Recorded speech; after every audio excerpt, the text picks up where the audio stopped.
Olá, muito bom dia, bem-vindos. Hoje, quinta-feira, estamos começando mais um Jornal da Mix. Obrigado a você que nos acompanha. Hoje um dia especial porque nós vamos falar sobre a Semana Nacional do Trânsito e as comemorações que estão sendo feitas em Presidente Prudente. Já estamos praticamente no final desta semana e a gente trouxe aqui o Major Luiz Edson, que é o responsável, o secretário da Secretaria de Mobilidade Urbana aqui de Presidente Prudente. Fizemos o convite para ele, ele gentilmente veio aqui mais uma vez para responder aos nossos questionamentos e principalmente falar aí sobre a Semana Nacional do Trânsito. Major, vou pedir para chegar só um pouquinho mais perto do microfone, mas bom dia, bem-vindo aqui à Mix.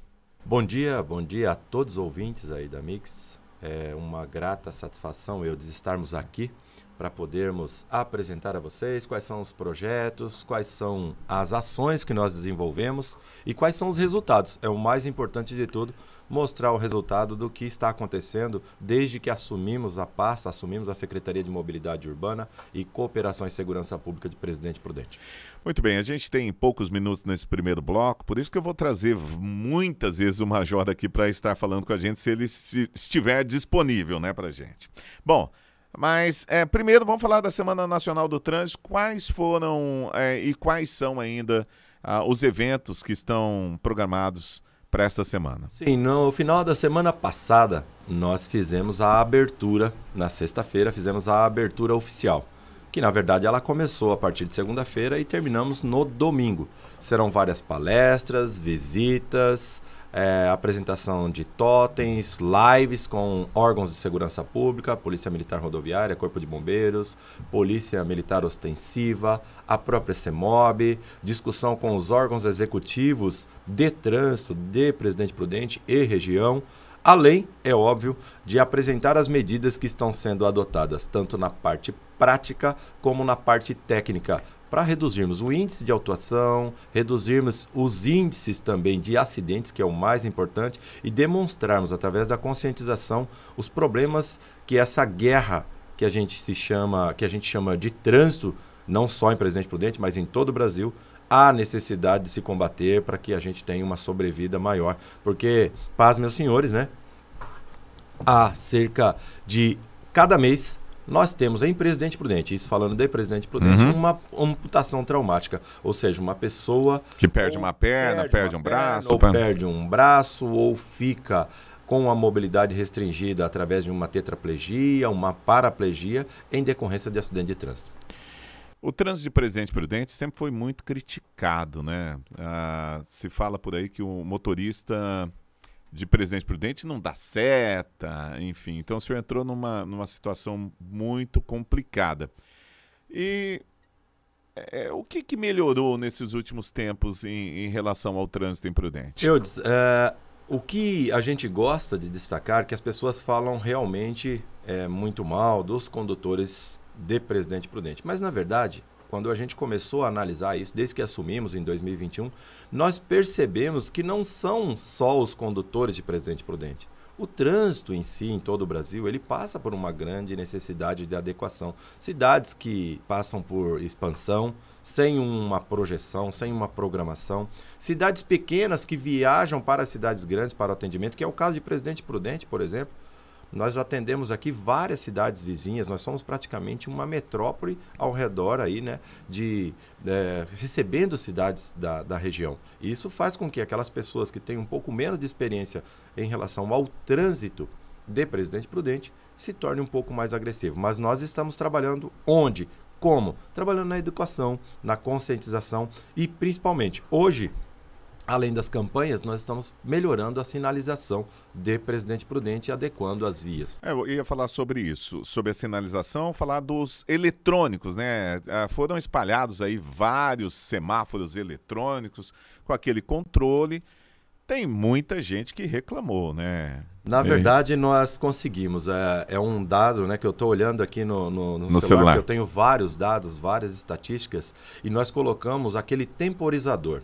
Aquele temporizador veio para esclarecer. É bom para calcular, né, o tempo que você vai passar. Se vai dar para passar no semáforo, se não vai dar. Só para se ter uma ideia, nós fizemos um balanço para trazer para vocês aqui em primeira mão. Ó, em relação ao ano de 2021, de janeiro Até agosto, nós tivemos em passagem por semáforo fechado, só isso, passando por semáforo fechado, 11.950, quase 12 mil autuações por passar em semáforo fechado. Que é uma falta gravíssima. Exato, gravíssima, 7 pontos. Agora, nós instalamos no ano passado, foi um projeto que nós, entre outras medidas, nós instalamos os temporizadores. Pasmem, caiu de 12 mil para 8.800, ou seja, diminuiu 20% as autuações por passagem em semáforo fechado. Nós estamos calculando só semáforo fechado. 20% em relação Agora, aos meses do ano passado, no mesmo período, e esse ano. sem dúvida, os números são bons, mas tem algumas reclamações de que o trânsito ficou lento em alguns locais. O senhor já recebeu esse tipo de reclamação? Eu recebo isso todo dia, mas isso não é por conta do trânsito ficar lento, é porque as pessoas,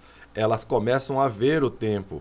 Isso é psicológico, porque não foi mudado nada no tempo, só serve para fazer as adequações. Quando as pessoas veem isso, eles imaginam que está ficando muito tempo. Mas o que interessa para nós é demonstrarmos para as pessoas que seja com 50 segundos, 30 segundos, 15 segundos, a partir do momento em que há a abertura do semáforo, aquilo que a gente chama de caixa, que é aquele pessoal, são aqueles condutores, aqueles veículos que pararam na área do semáforo, a caixa tem que esvaziar. Esvaziou na primeira ou no máximo na segunda vez, está dentro do planejado. É que as pessoas agora veem o tempo que estão parados, 30 segundos, 40 segundos, e acabam reclamando. Pode ser isso. Assim. Pode ser isso. E tem ali na região do Cristo, né? Sim. A gente não tinha semáforos lá. Era uma complicação e ali também é um ponto de algumas vias. Na Ciro Bueno, por exemplo, é um ponto de reclamação por conta das escolas que tem ali. Aliás, o trânsito naquela região ali que tem o ângulo, múltiplos, né? É uma região muito complicada. Tem a Universidade do Oeste Paulista também. E qual a avaliação que o senhor faz? Ótimo. Como eu já disse, são medidas que a gente vai adotando, são planos que vão sendo executados. Ali na rotatória do Cristo, ao meu entendimento, uma rotatória por si só, com aquele tamanho, com aquela circunferência, ela não seria tão necessário um semáforo já de primeiro ponto. Mas o problema é o índice de acidente que nós tínhamos ali, média de um acidente dia, seja ele com vítima ou sem vítimas. Por conta da confluência, são várias vias ali que acabam se cruzando. Para proporcionar mais segurança e controle do tráfego ali naquela região, nós instalamos sim o semáforo. Já falando da Ciro Bueno, ela já é uma avenida complexa, né? Ela já vem com trânsito meio truncado. Nós melhoramos a sinalização desde o Cristo até chegar lá no Campus 2, no Campus 1 da Unoeste. Um detalhe importante que a gente fala da Ciro Bueno, quando a gente fala ali na região do ângulo, nós já adotamos. Haverá uma via de acesso alternativa atrás do Colégio Ângulo. Já está sendo implementada. Aliás, se passarem ali por trás do ângulo, lá na parte de baixo, onde é necessário saída, ali, hein? já estão sendo construídas. Um outro detalhe, quando a pessoa vem pela Ciro Bueno, que vai acessar ao centro e vai pela Manuel Goulart, eles não precisam chegar até o semáforo. Eles podem entrar uma ou duas ruas antes, à direita, eles vão sair lá próximo ao nosso Sesc Termas, saindo também numa outra rotatória que não precisa chegar na área de semáforo. Mas ali foi muito bem controlado, foi um sucesso aquele empreendimento ali, aquela construção, aquela situação, para melhorar principalmente a segurança da sociedade. Bom, deixa eu falar de mais uma situação que chegou até mim e obviamente, sempre reclamações que a gente vai trazer para o secretário. Bom, ali naquela rotatória que a gente tem perto da OAB, e eu estive lá ontem, teve até uma reunião lá, é uma rotatória muito grande, muito espaçosa, e por ali caminham muitas pessoas. Já foi pensado, já foi feito algum estudo sobre essa faixa elevada? É assim que chama mesmo? Essa faixa? Tem algum estudo para colocar lá? Eu costumo dizer que as pessoas, espero que muitos entendam e passem a entender, nós estamos melhorando o nosso portal, a nossa comunicação da própria CEMOB com a sociedade, para fazermos enquetes, fazermos perguntas antes de implementarmos qualquer medida que trate do trânsito em Presidente Prudente e principalmente da segurança. Nós temos várias ruas que precisam de adequações, né? Nós temos a Avenida Manuel Goulart, nós temos a Avenida Washington Luiz, que é extremamente truncada. Nós temos a própria Avenida da Saudade, que em determinado horário, em relação em direção ali aos condomínios, né, ao Alto da Boa Vista, período da tarde, as pessoas não conseguem Ali foi colocada uma faixa amarela bem grande ali, já quase chegando ali. Deu certo essa faixa? Ainda não foi implantada porque a gente não adota essa medida de imediato para não causar um impacto para a sociedade, para que os condutores passem por adaptação. Então foi colocado, pintado de amarelo, não foi colocada a proibição ainda, a fim de que as pessoas se adequem. Por quê? Ali é uma situação em que a caixa, ou quando o semáforo fecha, ela passa do velório, acho que é Perplan, lá em cima. É Interplan. Interplan. As pessoas ficam 3, 4 vezes esperando o semáforo abrir, porque eles ficam em fila indiana por conta dos veículos que estão estacionados. Um outro detalhe muito importante que a gente destaca ali sobre aquela região. Com a abertura do supermercado, que está em fase de conclusão, haverá uma circulação de caminhões e carretas ali. Se um caminhão ou uma carreta estaciona do lado direito, ali abaixo do portão 3 do cemitério São João Batista, consequentemente vai truncar o trânsito. Nós já estamos adotando medidas que deveriam ter sido adotadas antes, quando foram implantados os condomínios do outro lado da Raposo Tavares. Então, nós estamos corrigindo e fazendo com que as pessoas se adequem. Agora, um detalhe em relação a essa rotatória que você me perguntou, ali da OAB. Da OAB. Pode verificar que assim que a gente passa em frente à Secretaria de Assistência Social, há um recuo. Foi empurrado o condutor mais para o lado da rotatória para exatamente dar uma área de segurança para o pedestre, lembrando que o pedestre não deve ir em direção a rotatórias, ele deve ir em direção às regiões de travessias de via. Ele vai atravessar a 11 de maio, ele não pode ir para uma rotatória. A rotatória é só delimitador de veículos. A circunferência daquela rotatória é um espetáculo. Ela é grande, ela é espaçosa. O que nós precisamos adequar? O comportamento dos condutores. Toda vez que tem um evento esse afunilamento lá é um pouco perigoso até, não é? Exato. A forma como ele foi feito não é muito adequada. Só que nós não vamos conseguir adequar tudo de uma vez só. Quando se coloca um obstáculo, como foi feito lá, paralelepípedo, se eu não me engano, foi colocado, fechando uma via, o risco de acidente aumenta. Poderia ser muito bem feito com tachões, que a gente chama de catadióptricos, ou taxinhas. Isso fica muito mais fácil. Ali ficou mais tranquilo, até porque tem uma outra via alternativa de quem vem pelo Unesp ali e acaba pegando uma via alternativa, então acabou ficando tranquilo. Praticamente não tendo acidente. Vamos falar uma verdade que eu já tenho um sonho de falar aqui. Vamos lá. A rua que sobe lá, que passa em frente ao museu, a avenidinha lá. Sim. Que sai, passa por dentro da Unesp e transformou a Unesp num calçadão. Sim. E aí faz com que ocorra esses desvios. Posso ser sincero? Entendo que não seria necessário aquilo ali.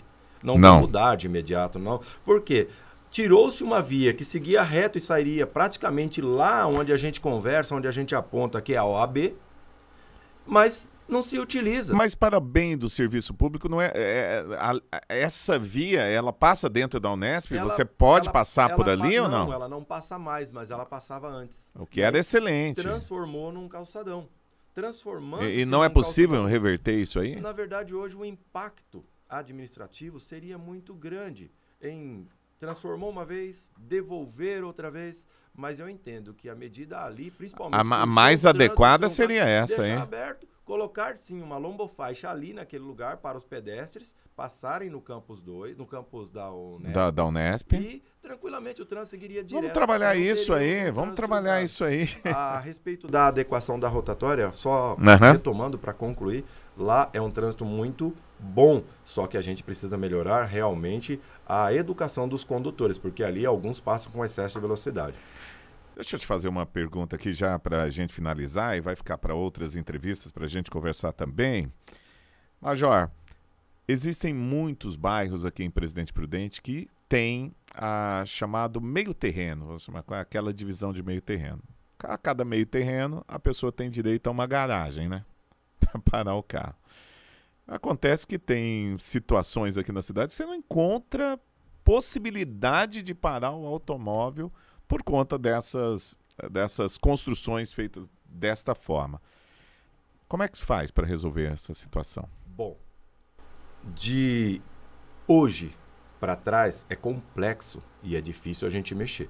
É muito difícil, porque o plano diretor permitia que isso ocorresse. Hoje não permite mais. Não há mais construções de meio terreno. Nós temos grandes dificuldades, Eudes, quando nós falamos da mobilidade em Presidente Prudente, falando, como eu já disse, Avenida Brasil, Coronel Marcondes, Washington Luiz, a Manuel Goulart, são trânsitos truncados. As pessoas pretendem estacionar praticamente dos dois lados da avenida e ainda permite-se algumas conversões à esquerda. Para que a gente chegue num processo de mobilidade... Bauru tirou o estacionamento, né? Exatamente. Se a gente fizer isso hoje, talvez a gente cause um impacto negativo, principalmente para o aspecto comercial. Porém, quando eu permito que um veículo, numa via que já tem estacionamento, a faixa de rolamento, ou seja, onde o veículo passa, já é apertado, e eu ainda permito que no canteiro central ele faça uma conversão à esquerda, eu estou acabando com a possibilidade de mobilidade e prejudicando também o estacionamento.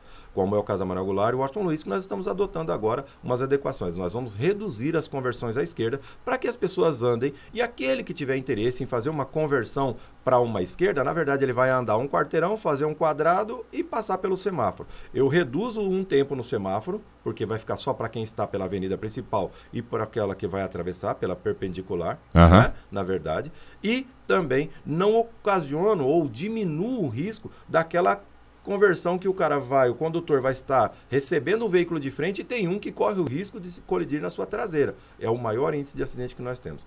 Quando nós falamos dos estacionamentos nas casas com meio terreno, isso foi um problema detectado depois que já foi implantado. Ora, a primeira coisa que as pessoas têm que entender, o leito carroçável, a rua, é para andar, é para transitar. Toda vez que eu vou construir uma casa, toda vez que eu vou construir um estabelecimento comercial, hoje eu sou obrigado a prever a vaga de estacionamento para, no mínimo, o veículo que é necessário. Então, quando a gente começa a tentar colocar veículo...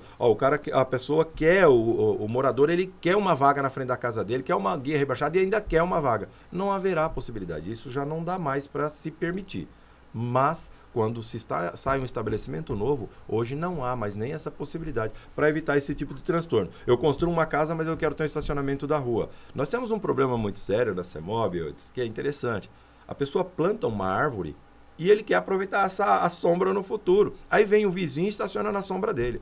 É um índice altíssimo de reclamações. Não acredito, verdade. Verdade. Olha, vem aqui e reclama. O vizinho está na minha sombra. Todo dia está na minha sombra. Dá para vir aqui atuar? Não.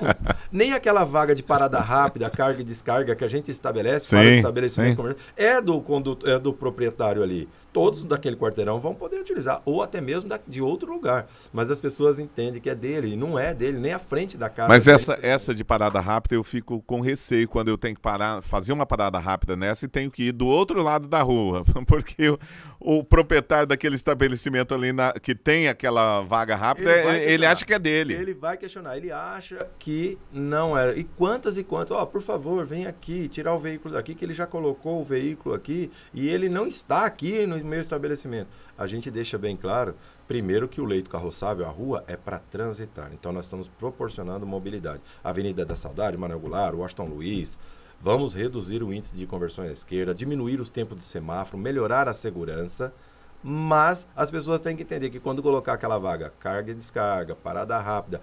um detalhe, isso é muito bom esclarecer. Quando a gente coloca, relembrando os condutores de Presidente Prudente, a placa com um E, com apenas um corte, uma faixa, significa proibido estacionar, mas ele pode fazer uma parada rápida. Agora, quando vem com os dois cortes, aí é proibido parar e estacionar. Qual a diferença entre um e outro? Que aquela região é uma área perigosa, região de semáforo, cruzamento, não pode parar nem estacionar. Agora, quando tem aquela parada rápida, o que a gente chama de parada rápida, é o E. Ele para, desembarca uma pessoa, embarca uma pessoa e vai embora, não tem problema algum. Agora, quando tem aquela, por que não colocamos aquela com 15 minutos? Aí é problema com o condutor, a falta de conscientização. Se ele conseguir colocar o veículo, ligar o pisca-alerta e permanecer estacionado por 15 minutos, ok. Mas muitos, além de não ligar o pisca-alerta, ainda não respeitam os 15 minutos. Os 15 minutos. Muito bem. Olha, a gente está conversando com o Major Luiz Edson, responsável pela Secretaria de Trânsito de Presidente Prudente. Eu queria agradecer a sua presença mais uma vez e o Major tem que vir toda semana aqui, porque sempre a gente tem assuntos, o trânsito é um assunto muito importante em Presidente Prudente. Última pergunta, o prefeito tem dado carta branca para você fazer as adequações que são necessárias? Eu tenho demonstrado ao nosso chefe do executivo, nosso prefeito, assim como em todas as secretarias, cada um dos secretários tem autonomia. Obviamente, nós temos uma subordinação com ele, mas nos critérios técnicos ele não opina. Ele simplesmente discute, recebe e apoia ou não. Mas os critérios técnicos são recebidos por cada secretário dentro da sua circunscrição. Lembrando... Quer dizer que se tiver um erro aí, eu posso reclamar com você. É erro seu. Comigo direto. Qualquer questionamento, qualquer pergunta, sugestão, reclamação, estamos sempre lá para receber. Lembrando que nós vamos criar o portal da CEMOB, que nós já temos um Instagram da CEMOB, para tratarmos direto com os condutores, com os usuários das vias, para que possa ocorrer uma enquete em que medidas que nós vamos adotar. Mas vai ser uma coisa fácil, né? Muito Porque tranquilo. Normalmente o poder público faz umas coisas muito complicadas, assim, para verdade. você entrar, para você resolver. A gente quer simplesmente falar assim, ó, nós vamos proibir a conversão à esquerda na Avenida Washington Luiz, no cruzamento com tal via. Ah, o que tá. você acha? Porque, ó, tem um site em Presidente Prudente chamado Prudente Imprudente, que eu admiro como eles conseguem comunicar. Eles comunicam de uma forma muito clara, muito direta. Estou fazendo até uma propaganda para eles aqui, não sei quem administra, não sei quem, mas é uma forma de comunicar muito boa que poderia ser seguido por muita gente aí. Major, muito obrigado pela sua presença. Eu agradeço, Edson. Olha, nós vamos para um rápido intervalo, voltamos já com os comentários de Adolfo Padilha sobre política, e a gente tem muitos assuntos para discutir no dia de hoje. Valeu, eu volto já.